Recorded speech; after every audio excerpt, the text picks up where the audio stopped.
No, because I didn't have it in the last meeting because I haven't figured that procedure out yet. So it's in his to be but it was, they made a motion to make it off.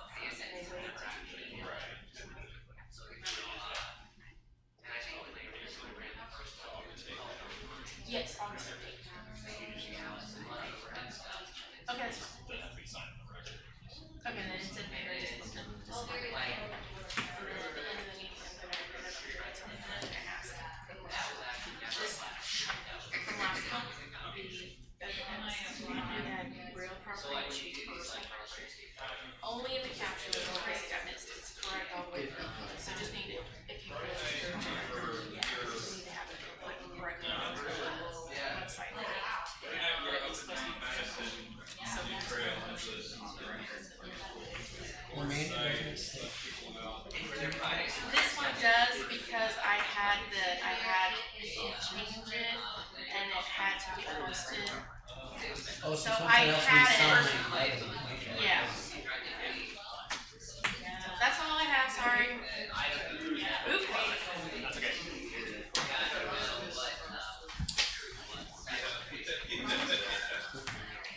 We'll call the Greenwood Redevelopment Commission meeting of September 10, 2019 to order.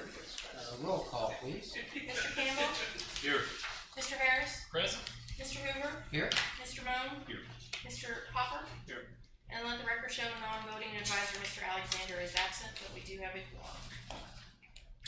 Our minutes of the August 2019 meeting have been distributed to members of the commission. Is there a motion for approval of those as presented? So motion. Second. Moved and second. Further discussion? Seeing none, all in favor say aye. Aye. Thank you. We'll move to new business. Resolution number 2019-13, a resolution approving an application for property tax deductions for certain real property located within the Worcester Road Economic Development Area. This is for GLA Properties, LLC. Good evening, Dana. Good afternoon, evening. I should say. Good afternoon. Dana Monson, Johnson County Development Corporation. Thank you for seeing us this evening. I am here. What we would like to do is actually do a presentation for Resolution 29-13 and 29-14 together, as they are both for the same project. This is a wonderful project that I've been working with for the last several months. It's been a great collaboration between JCDC, the City of Greenwood, Scanal Properties, and the company that you will hear from tonight. So I'm going to introduce them. We are coming before you for a real property abatement. I will tell you, gentlemen, that the building until yesterday, and according to all of your paperwork, was going to be at 105,000 square feet. The company has made the decision to go ahead and increase that now to 135,000 square feet. So we will be amending the paperwork. We'll be giving you the proper paperwork. I think Mr. Mullins, you have the new numbers. So he has the most recent numbers. He will share those with you on the investment for the real property. They will be leasing the building from Scanal.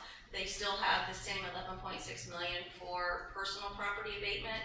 So we are asking for a 10-year for the real property abatement and a 5-year for the personal property abatement. So now I would like to introduce Jane first. Jane Orland is representing the company as well as Mr. Cody Mullins. So I will turn it over to them and let you hear from them about their project. Great, thank you, Dan. Thank you. Thank you so much for having us today. I'm Jane Orland. I'm the Senior Managing Director at Cushman & Wakefield, and I'm here representing Cody Mullins and QCD. We assist corporations throughout the United States in helping them secure incentives. This is one of 3 projects that we're working on currently, as well as other transactions. So let me introduce Cody. He can talk to you a little bit about QCD, job numbers, the project, and everything else. Thank you. Thank you. Good. Thank you, Dan. Good afternoon, committee members. Good afternoon. Pull this up really quick. We did prepare a presentation to share with you.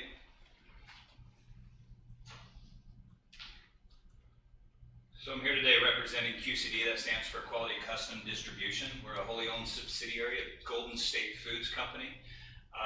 We do food manufacturing and food distribution across the country and across the world, actually. We're in more multinational. We focus primarily on manufacturing food products for fast-moving consumer goods type customers, household names, restaurants that you would probably know. And similarly, we do consolidated distribution for major fast casual dining restaurants. Again, other household names that I'm sure you would be familiar with. Our business at QCD focuses primarily on buying products from approved suppliers for the concepts we service, bringing those products in and housing them in our warehouses or distribution centers, selecting orders and then loading those products on trucks for redistribution to these restaurant chains. It's micro distribution or micro logistics. A lot of the distribution that we do for the concepts we serve is daily. The back house is kind of a waste of space in the restaurant's mind, so they want distribution that allows them to open up floor space to serve their customers and really energize that customer experience. So here in Indianapolis, we've got a couple of those concepts identified for Greenwood and Indianapolis dense distribution. We have been partnering with Scannell to look at a property over here in Greenwood, and we'll share those details with you. Please feel free to interrupt me with any questions as we go. This is just an overview of our organizational structure. We can roll right through that. This is our presence across the country now. We've got quite a bit of density on the West Coast, through Colorado, Utah, Wyoming, Texas, and then a significant presence in the East Coast and the Southeast, covering quite a bit of distribution territory out there. This market is very attractive to us.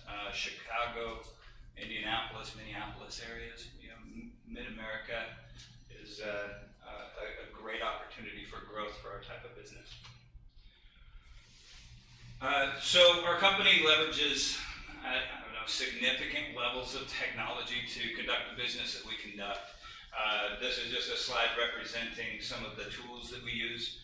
I won't get into detail, no sense in clearing each one of these, but I think every company now is a technical company. But when it comes to food distribution and close to code products, managing products flowing through our distribution centers, because our concepts are world class, they expect fill rates above 99.95%, and so that we do need to leverage technology to make that happen. This is the concept site plan. This is the concept drawn up by Scannell and what the outside of the building would look like. This is kind of an overview CAD file of the 135,000 square foot space. It's a flow-through warehouse design, allowing inbound on one side of the facility while we do outbound on the other side of the facility. Makes for a very productive layout, and also gives us an opportunity to offer better shift hours.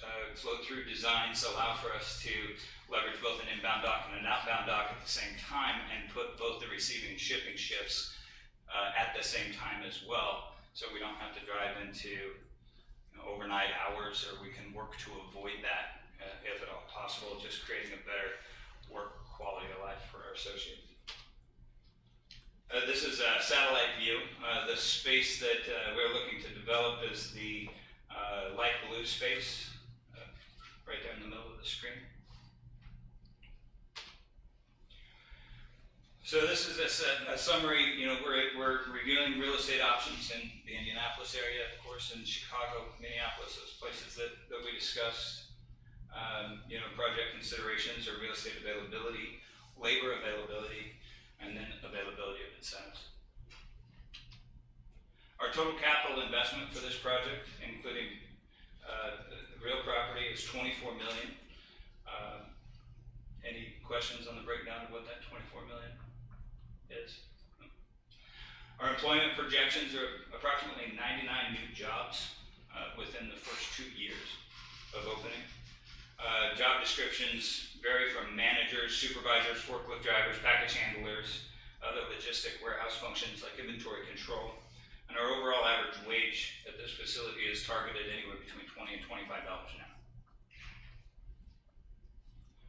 Our timeline indicates that construction should commence around October, closer to the end of October, I would presume. Certificate of occupancy targeting June to July 2020, and then business commencement July to August 2020. Very good. A little bit about our people. So QCD is a very employee-centric or associate-centric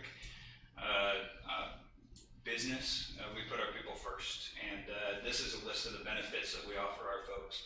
So health benefits, medical, dental, vision, of course, flexible spending accounts, long-term, short-term life. We do tuition reimbursement.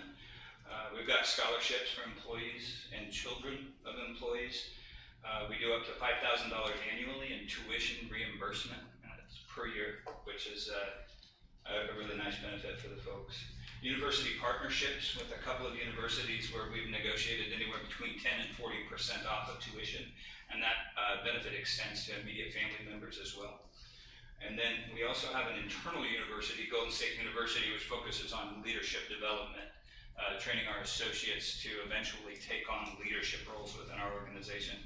You know, our intent is not to have associates begin as order selectors for us and remain order selectors for the rest of their career. We do want them to be career associates, and we strive to develop their careers within the organization.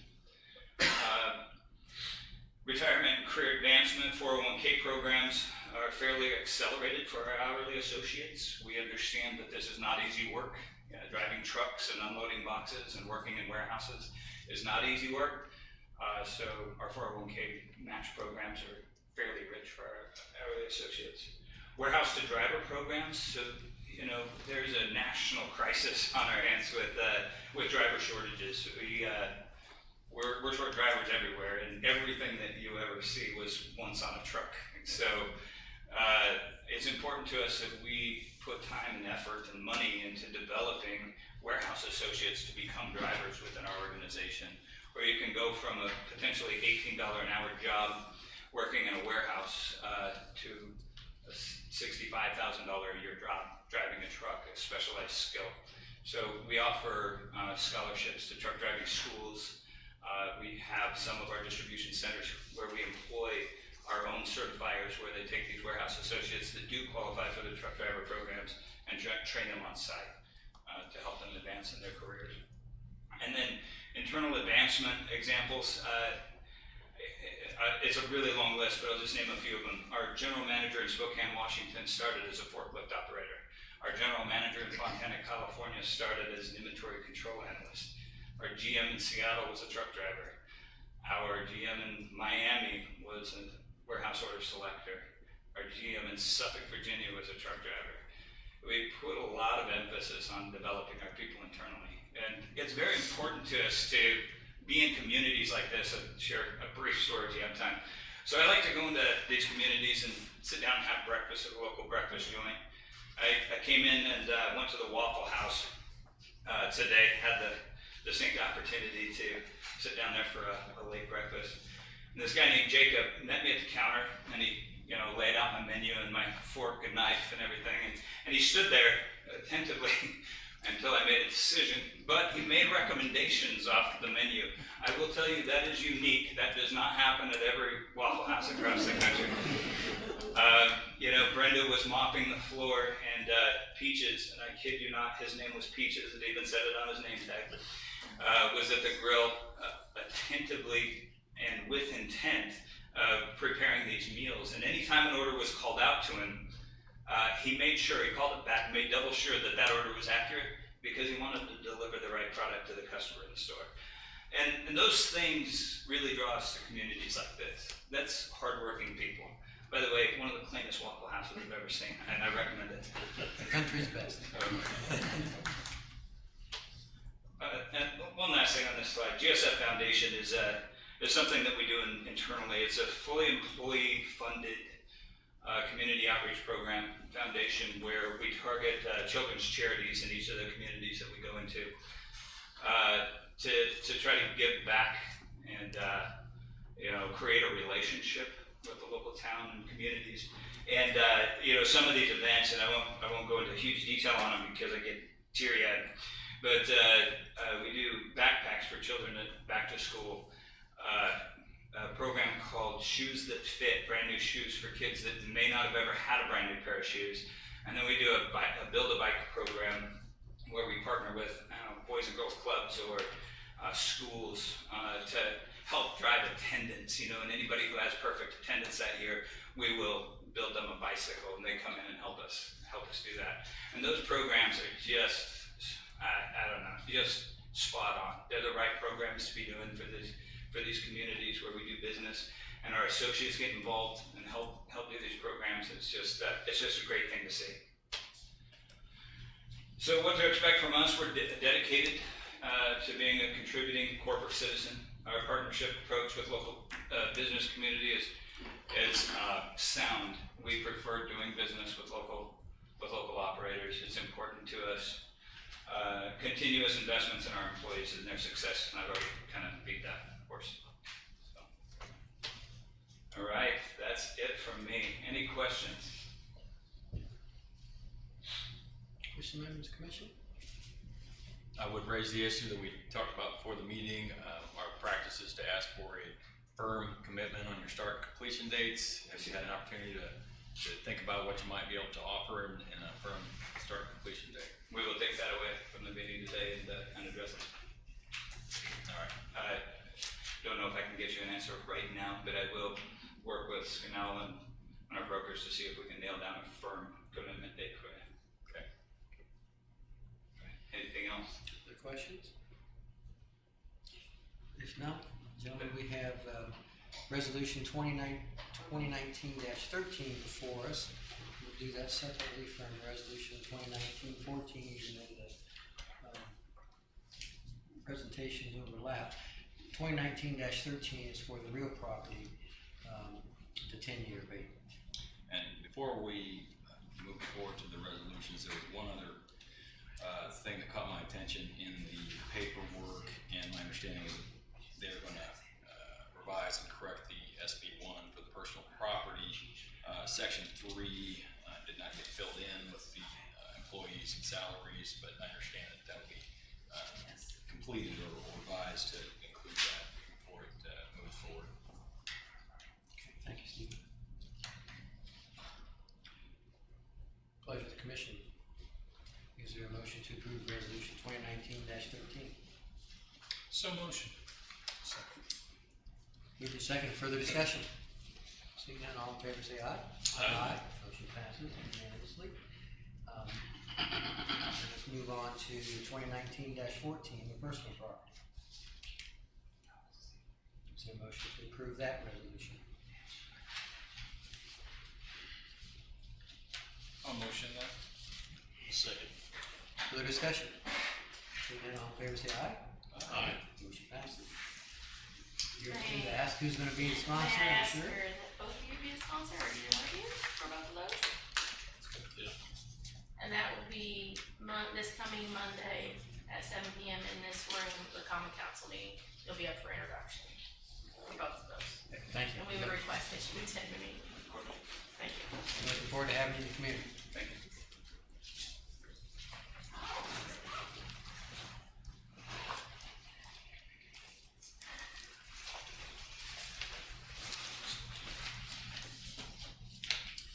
Next, to move on to old business, we don't have anything on our agenda for that. So we'll move to capital project report. Chelsea's going to address us. I just have one before Kevin starts his show.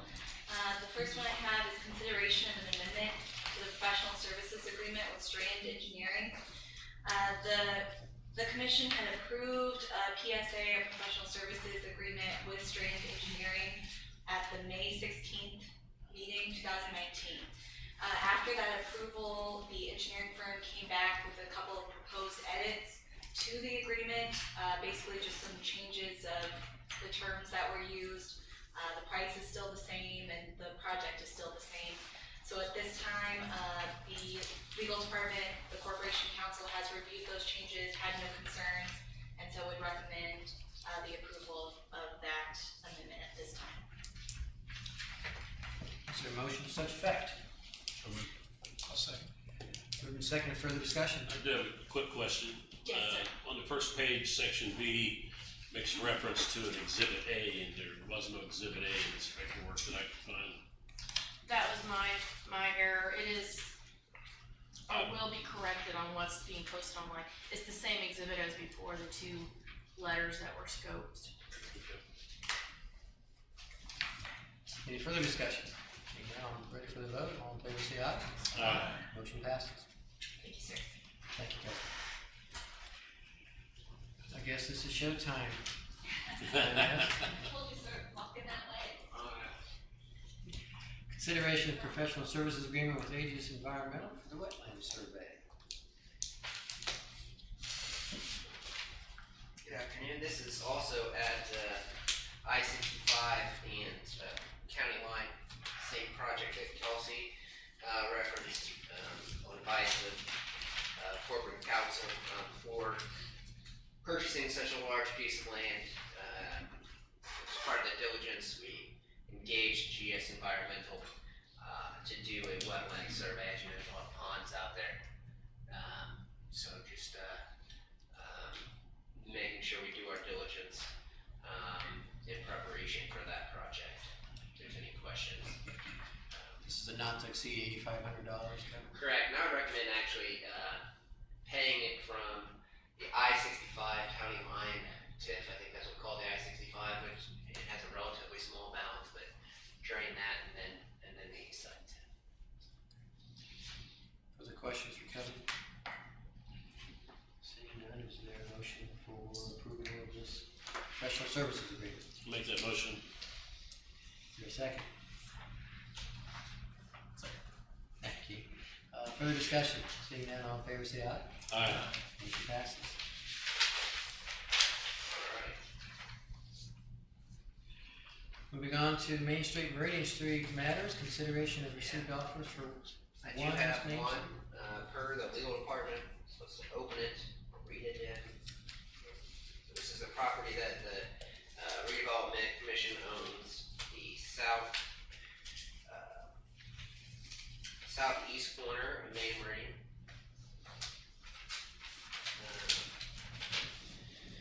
The offered purchase price is for $35,000 in a partnership between the Allen Commercial Group and EXP Realty DBA Nest Real Estate for a mixed-use retail / restaurant on the first level and office space on the second, of approximately 2 stories each of 3,600 square feet per floor. So what we did the last time with this is we opened this in the meeting and then had directed staff to pursue a potential project agreement with the offerer, I guess, on the parcel. So was that just the one offer? Just one, that's all I got. So that's for your. Good action, you think from Steve? Do you have any recommended action? Yeah, the action would be to direct staff to reach out to the respondent and begin diligence on entering into a project agreement actually with them on the proposed price. So presumably then that would be to negotiate that purchase agreement and then have it brought back. Yeah, we bring the project agreement back before the board at, it definitely probably wouldn't be next meeting, but at some point in the near future. Is there such a motion? I'll motion that. Second. Further discussion? Seeing none, all in favor, say aye. Aye. Let's move on to the Old City Park project. Consideration of contract for service with the pointer sheet metal. So if you remember, Micro-X. there were certain pieces of equipment that we opted to source independently of the contractor, so as to void or as to prevent a markup on just the actual purchase goods, but we left the install in the contract. This would be purchasing some more of the bike racks you see here, and so the contract is in front of you for 10 of them, and it is for 1,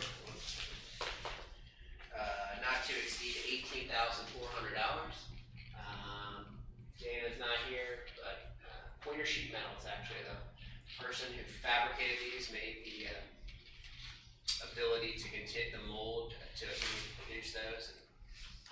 It's nice to be able to source something with a successful company here in town who's also expanding right now. That would be payable from the project commitment that we have for Old City Park. Kevin, is that a mock-up or? No, that's real. That's the real. the summer concert series. Okay. David Hopper was on probably the other side dancing. Well, it's not gonna be. I clearly didn't bike there though. Any further questions for Kevin? Is there a motion then to approve the contract? So motion, second. Okay, Mr. Moan moved, Campbell seconded. Further discussion? Seeing none, all in favor say aye. Aye. Okay, man. Motion passes.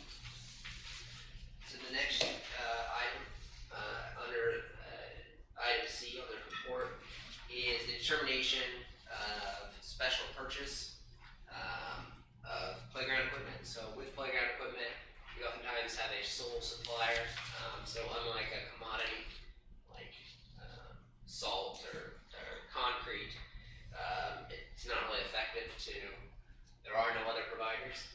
So you have to find them to be the sole provider for a special purchase. The first thing we need to do is have you said that's a motion. Is it a motion to find the playground equipment classifying as a sole dealer of the playground equipment. And I take it that's your opinion that is the case in this situation? Yeah, absolutely. We'll see it here in a second. So it's just for the type of It's equipment. a proprietary type of playground. It would be like, for example, splash pad, we had to do this. Anytime you spec a specific item that you want a specific way, that's not just a standard slide, there's only one manufacturer that makes them. So, for example, Bargersville probably had to find that Tesla was a unique car that they could use for their improved police vehicle fleet. I'll make that motion. Is there a second? I'll second. Further discussion? Seeing none, all in favor say aye. Aye. And now then I presume you want us to approve or consider approval of the contract. Yes, and I have pictures.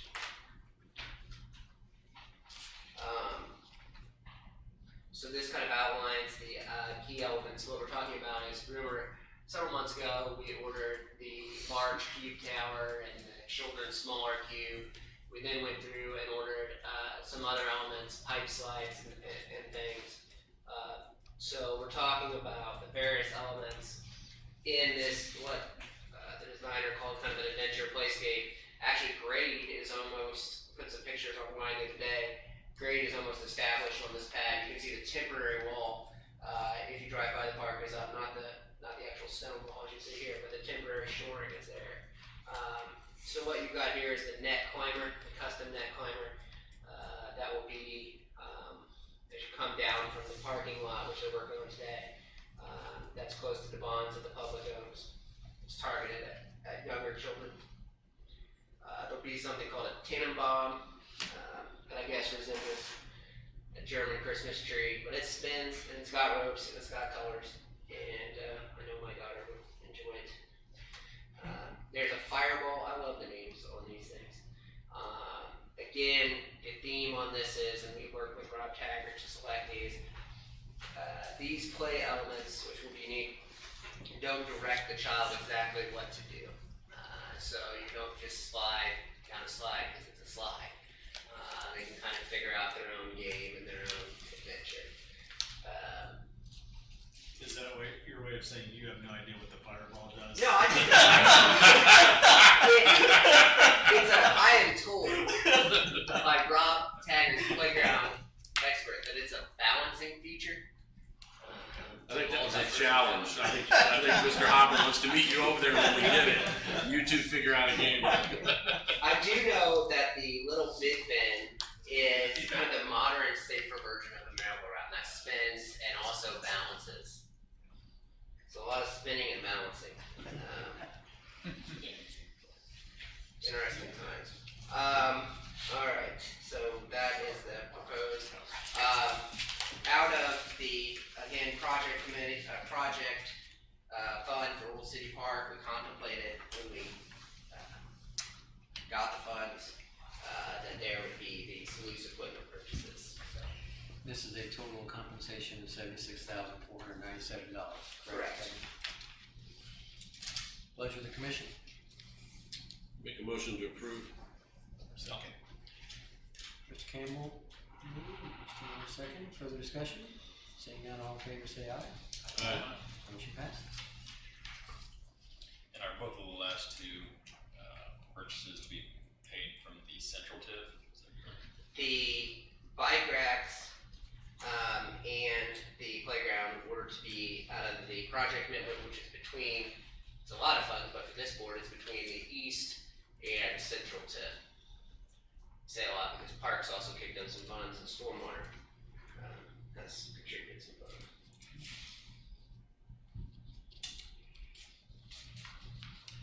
Change order number 2. So change order number 1 was awesome. We went down 35,000. Change order number 2, which was destined to kind of happen, we ended up 45, so we're at net 10, which is not bad when you consider the scale of this and where we're at, the amount of dirt that's been moved. The first is all the underground electrical needs that we needed for the additional technology that we consulted with, that we brought before this board earlier, to be installed. That was all the assets. This is the wiring that our electrical contractor will do.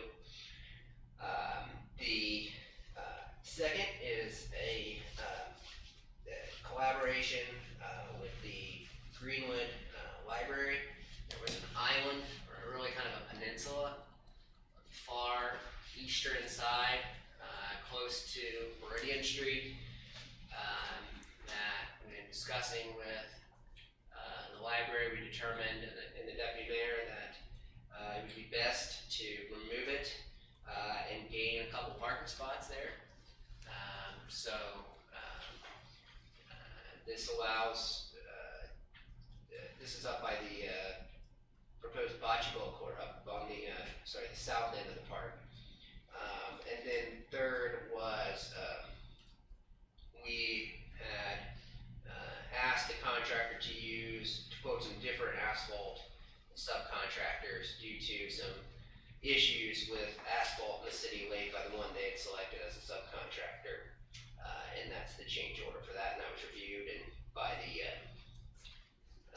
Community Development Services Office, particularly the city engineer and the deputy mayor. So that I'd ask you to approve the change order totaling $45,659, which increases the contract price $10,494. Again, we built in a contingency into the project fund for this, and so we just need to approve the change order. Change order number 2 for the city. Questions for Kevin? Pleasure of the commission. Make a motion to approve change order number 2. I'll second that. Further discussion? Seeing none, all in favor say aye. Aye. Motion passes. Moving on to presidential block on Main Street. So yes, now we move on to the presidential block. Go back here that we've named. So if you remember, we are already the owner of 3 properties on the block on Main Street between Washington and McKinley. We made initial offers on 102, 160, and 178 East Main Street. All by the same owner, different legal entities, but all the Buck family. You can see here the offers we made, the agreed to price with the owner, Mr. Buck, for the 2 rentals and the commercial property. And then the difference in this is the first business we bought in a while. is that they've actually found a spot another place within Greenwood off US 31. And there's a variety of lifts and other things involved in and incidental to transmission, reclamation, and reinstallation. And so with this, they requested relocation funds. Our recommendation to that would be that rather than the cash coming out first, they would be reimbursed and reviewed by myself and the deputy mayor to ensure that they were actual relocation funds, and then reimburse the owners. Kevin, and the equipment was not included in the appraisal cost? No, that the you equipment got? was of the real property. So it was of the actual business. This would be taking all the lifts out, moving them to the new spot, which I believe is in Park 100, moving all the various vehicles off that site, and other inventory and things incidental to it. Due to the type of business that's there, is there any concern about ground contamination? Have we checked into that? Or?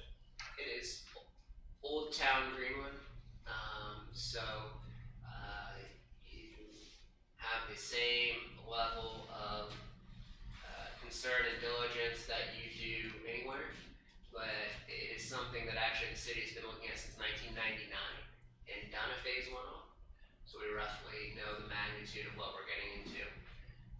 And so I would say there is a manageable awareness more than there is a concern. All right.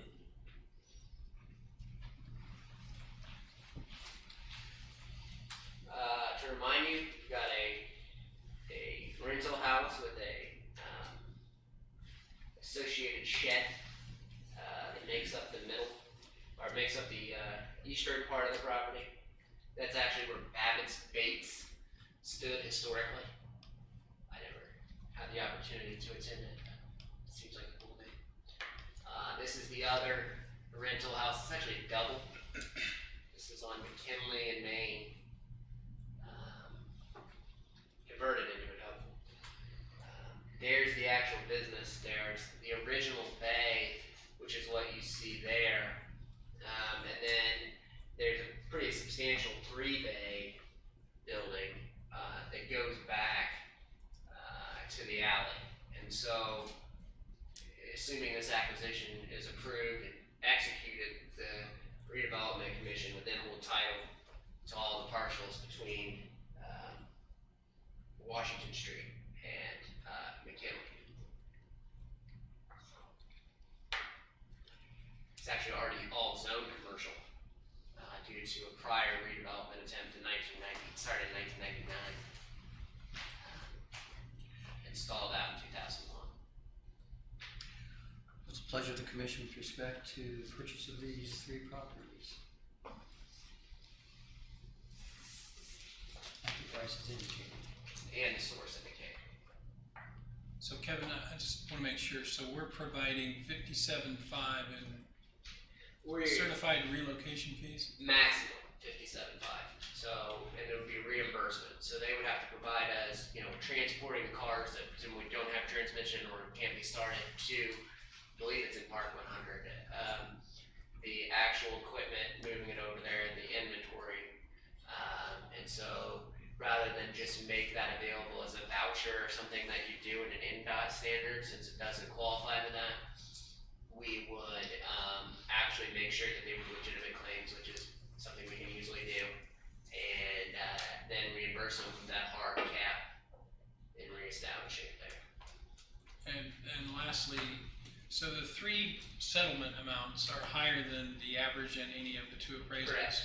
I'm assuming the city has determined a condemnation cost would far exceed the Absolutely. settlement amounts that have been quoted here. Absolutely. You're only looking at about 10% higher on the parcels. Okay. And I think, just to get an attorney to walk in the room, it seems to be $10,000 these days. You're not criticizing that. No. Just observing. Right here, you better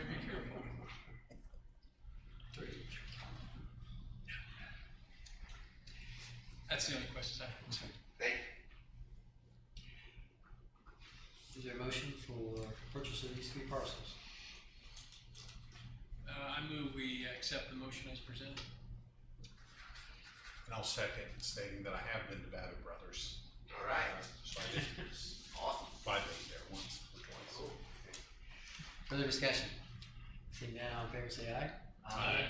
Motion passes. Now we're going on to some environmental concerns. So contingent upon, executing what we just talked about, the actual purchase and taking title to the buildings, we'd like to, authorize, and we'll kind of go through all of, well, we can just go through them one by one, because that'll be the clearest way. The first one is 102, East Main, that's that, double, and, would be a phase 1, and then the asbestos survey, NTE $3,615, from the central tip on every residential home that we do. You need to go in and do a baseline, especially in Old Town. We have concerns about lead, concerns about asbestos, and we've developed a pretty efficient way of dealing with them, remediating it, and demolishing them.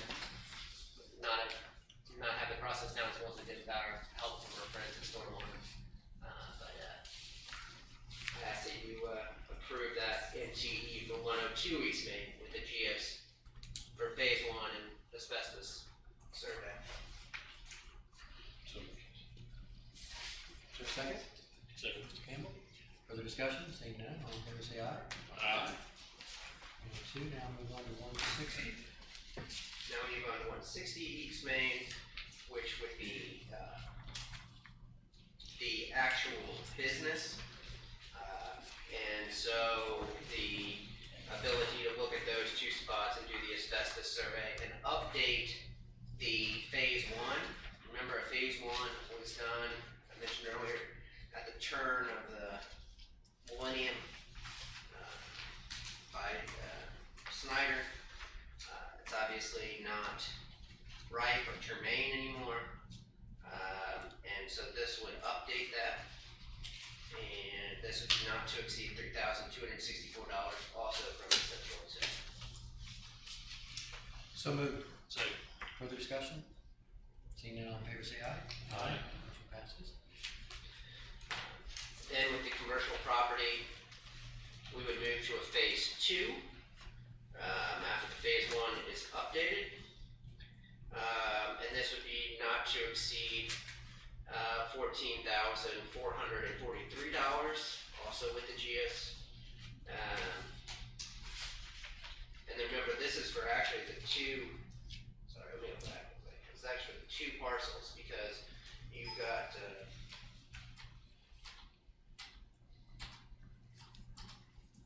the actual original transmission shop, the addition that was added to it, and apparently, I believe historically, where all the vehicles were, that was a house.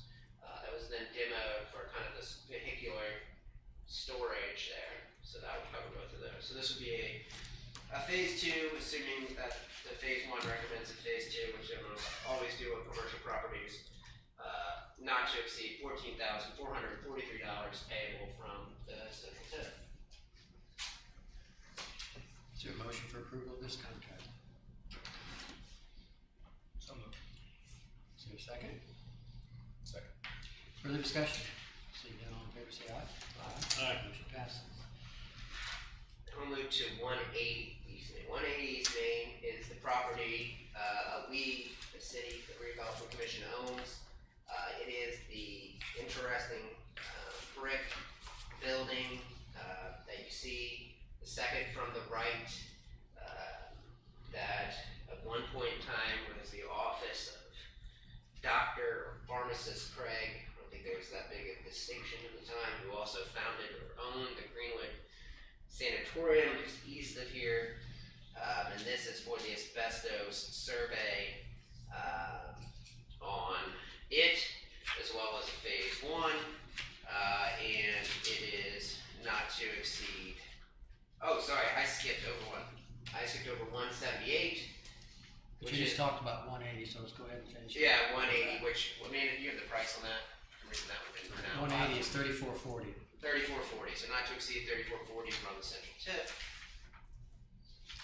So motion to approve the matter on with respect to 180 East Main Street. So moved. Second. Moved and second, further discussion? Seeing none, all in favor say aye. Aye.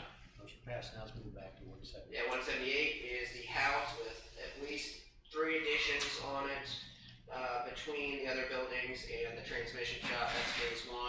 An asbestos survey not to exceed 3,295, which we had other properties, able for the central tip. I'll move to approve. Second. Further discussion? Seeing none, all in favor say aye. Aye. Motion passes. Thank you, gentlemen.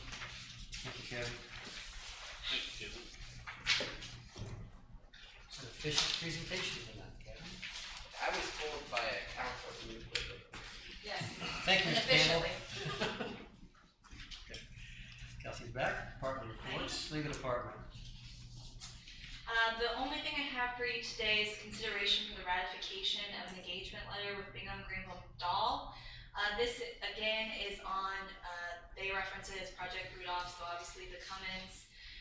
This is specifically kind of focused on some wetlands issues on that property, also negotiations with Drury Hotels.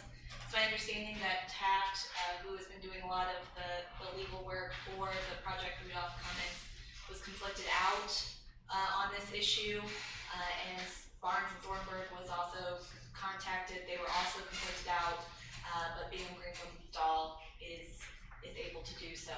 So they have given us this engagement agreement.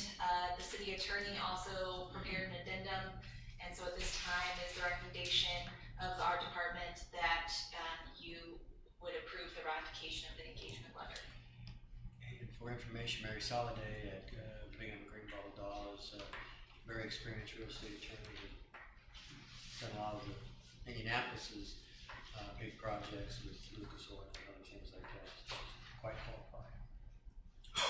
So motion to approve this engagement letter. So motion. I'll second that. Further discussion? Seeing none, all in favor say aye. Aye. Thank you, Captain. Mr. Watson?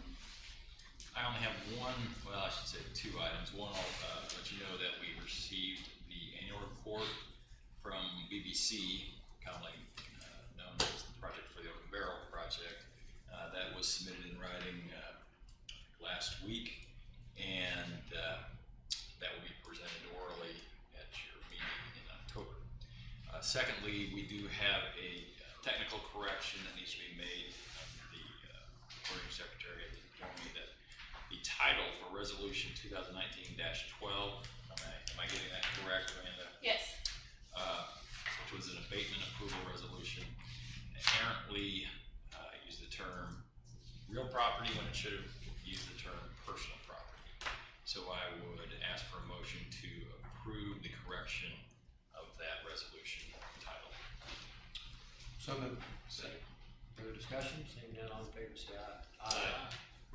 Thank you. That's all. Thank you, Steve. Mr. Wright?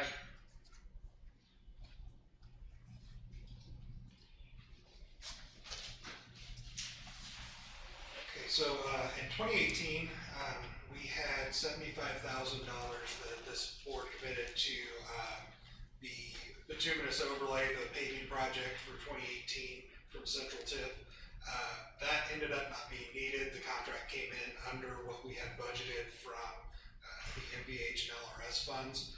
So when 2019 came in over, my thought was that I would request to officially reduce the 2018 carryover and then add a 2019 commitment for $66,299 from Central TIF to cover the contract for the 2019 bituminous overlay. So we had 75,000 coming off and then 66,299 adding on. So we're still down. Questions for Greg? So that was $66,290? Yeah, 299. $299? Is there a motion to approve that funding? Is there a second? Second. We'll give that to Mr. Moe, heard him first. Further discussion? Seeing none, it's close. All in favor, say aye. Aye. Motion passes. My voice doesn't carry. Thank you, Greg. Looks like Mr. Peony is here for Mr. Johnston, city engineer matters. Good evening. Evening, Paul. And it's not quite evening. is it?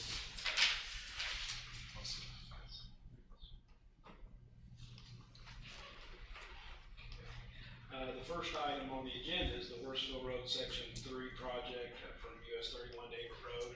And I guess Daniel's been updating the commission each month on the relocation costs that have been incurred for parcels 14 and 15 for that project. And for August, there's been no changes since August, so there's really nothing additional to report. And on the slide, we've paid out the $451,396 and 15 cents so far.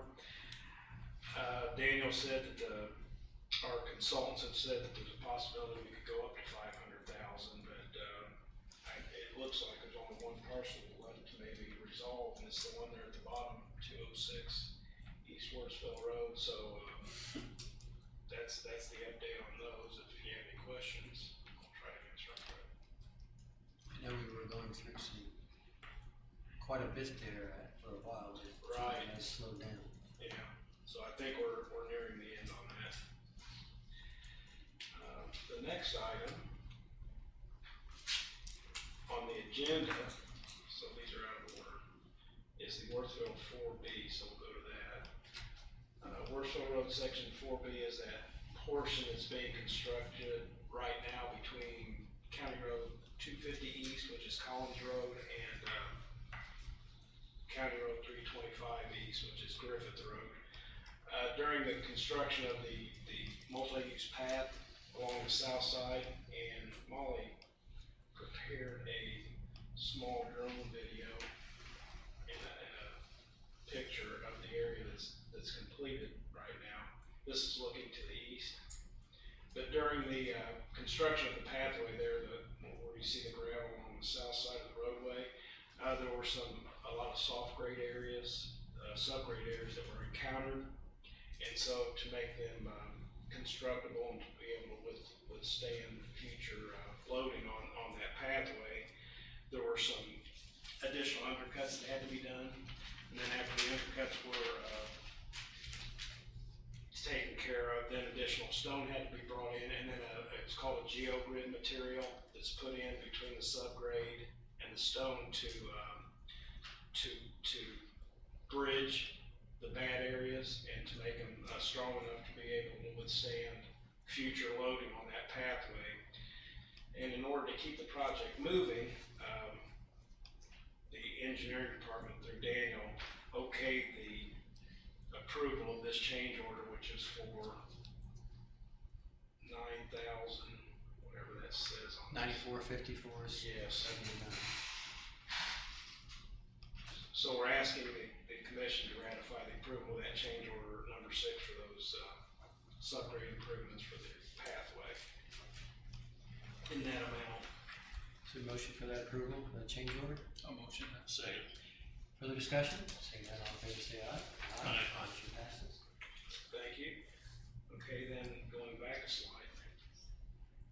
The Smith Valley and Madison Avenue Roundabout, which we all know about that project is south of here.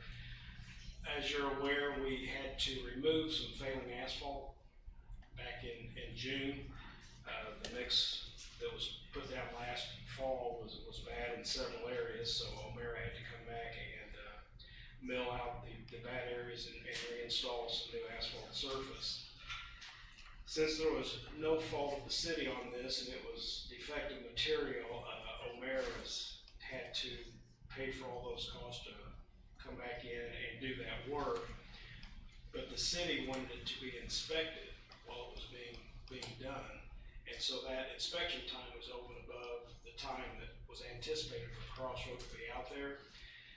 So, that additional cost of $3,881.42, we had talked with and discussed with O'Mara that we felt that they needed to pay for that additional inspection cost also. So there were those conversations that have taken place. O'Mara has agreed that they would pay those additional inspection costs. So, on the original Crossroads inspection contract, all the money's nearly spent, so we need to have an amendment to increase their contract amount to cover these costs. And then, the agreement is that once we get the final invoice from Crossroad on those inspection costs associated with the failed materials, that we would send that invoice to O'Mara, and then they'll reimburse the city for this $3,800 for those costs. Paul, what format is the agreement we had with O'Mara is it just an oral agreement, or do we have something in writing, or? It's been discussed in meetings. I know I was not at those meetings. So it's my understanding it is mostly verbal, yes. Certainly. And I believe it's in some minutes from the meetings that were held to discuss these matters. So we're asking to ratify that contract amendment, because we have already, of course, the work's already been done out there and been completed, so. And so that motion would also include seeking reimbursement from O'Mara Yes. as well. And I'll make that motion. Second. Further discussion? Seeing none, all in favor say aye. Aye. Motion passes. That's all I have. Thank you very much. Thank you. Thank you. Next on our agenda is Mr. Stone, and he's informed me that our annual TIF appropriations report, it has to be done by the end of the year, but we'll consider that at our next meeting. Is that correct, Adam? That's correct. Okay. We'll do that. I'm not sure if anyone is here from the mayor's office. I'm not seeing anybody. Next on the agenda is the claims docket for September 10, 2019. It's a total of $1,463,698.01. Is there a motion to approve that docket? A lot of people won't get paid if I don't So hear. motion. Second. Further discussion? Seeing none, all in favor say aye. Aye. Motion passes. Mr. Moan, did you second that? Quietly. Oh, I thought I said it out loud. Second. You said it that He way. has my ear. So okay. Any other business to come before the commission this evening? Seeing none, we'll stand adjourned at 5:28 p.m. Thank you all very much. Trying.